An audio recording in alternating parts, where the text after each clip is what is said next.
In this clip, we answer the search query, how to buy shares of Mercantile Investment Trust PLC, with a clear step-by-step example. Mercantile is a UK investment trust that holds a diversified portfolio of UK companies listed on the LSE PLC under the ticker MRC.L. This content is educational only and not financial advice. To buy shares, you need a regulated broker account, and I will use eToro as an example to show the process. After you register, you will need to verify your account, typically by uploading an identity document, and then add funds before you can place an order. Open the platform search bar and type the ticker MRC.L to find the right listing. Confirm you have selected Mercantile Investment Trust PLC on the LSE to ensure it is the correct share.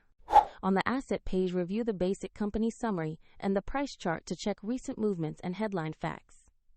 Make sure the company name, exchange, and ticker match so you are trading the correct stock. To invest, click the Trade or Buy button. Enter the amount you wish to invest. Then review the order details and confirm. If the market is closed, your order may be queued until it reopens. And if your balance is insufficient, the platform will prompt you to add funds before confirming. Once executed, your new position will appear in your portfolio where you can monitor it over time. For convenience, the link to eToro is in the description if you want to follow this demo.